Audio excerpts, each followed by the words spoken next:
elles filèrent s'amuser dans les profondeurs de la forêt, bien au-delà des limites du village. Et alors qu'elles jouaient entre les branches des arbres, un bruit les stoppa net. Il y avait là quelqu'un, ou plutôt quelque chose.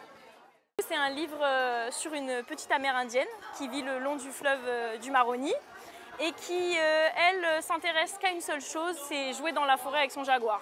Le reste, les responsabilités, ça ne l'intéresse pas trop. Jusqu'au moment où des orpailleurs débarquent à côté de son village. Et donc elle va devoir protéger son village de ces orpailleurs et avec ses copains du village, va mettre en place un petit plan, un petit stratagème pour faire peur aux orpailleurs et les faire fuir.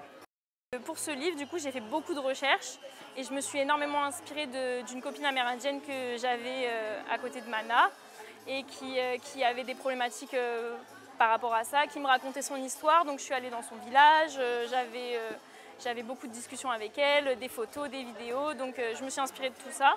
Et des problématiques que moi-même j'avais à côté de chez moi où il y avait des orpailleurs. Et donc comment ça pouvait toucher la rivière, toucher la forêt. Et en mélangeant tout ça et en mêlant un peu de fiction, j'ai réussi à construire une histoire à peu près cadrée. Je m'appelle Luna Go, je suis illustratrice jeunesse et je fais de la bande dessinée. Je suis née à Saint-Laurent-du-Maroni et j'ai grandi ici jusqu'à mes 17 ans. Je suis partie en métropole pour faire mes études de dessin et me former au dessin académique et traditionnel. Et pour en faire mon métier à plein temps aujourd'hui et revenir du coup à Saint-Laurent pour mettre en valeur la Guyane avec mon travail et la promouvoir au maximum.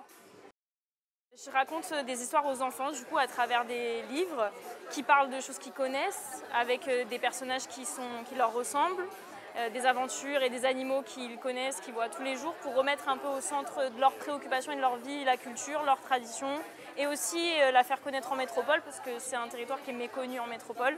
Et voilà, et lier un peu les deux et remettre au centre la culture guyanaise. Il y a plein d'aventures à raconter, on a une biodiversité incroyable dont on peut s'inspirer, qui est une source incroyable d'inspiration. Les gens sont pleins de culture et plein d'histoires et ça c'est intéressant à raconter aussi avec tout le folklore, toute la tradition qu'il y a. Je suis contente qu'aujourd'hui on ait des festivals qui permettent de montrer que ça peut être un métier. Moi il n'y avait pas ça quand j'étais élève à Saint-Laurent.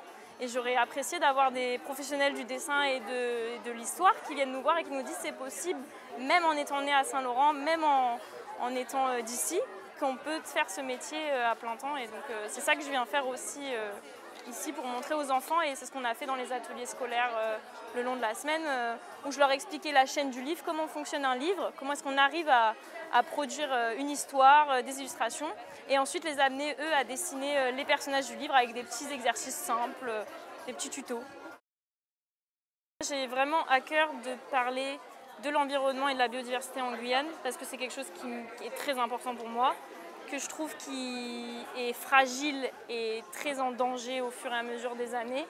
Et je pense que c'est important de sensibiliser les enfants dès le plus jeune âge, à travers des histoires qui soient amusantes et pas du tout moralisateurs, parce que c'est pas du tout ce que je veux faire, mais quelque chose qui soit fluide, ludique et amusant pour leur donner des valeurs de protection de la forêt, parce que c'est chez eux et parce que c'est chez nous et que c'est trop fragile et qu'il faut absolument faire attention à ça, quoi.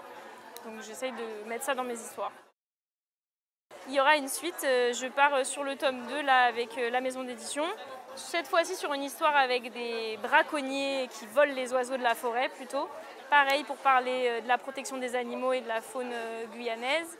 Et du coup mon petit personnage Bruna va pouvoir repartir à l'aventure, récupérer les oiseaux et les ramener dans sa forêt.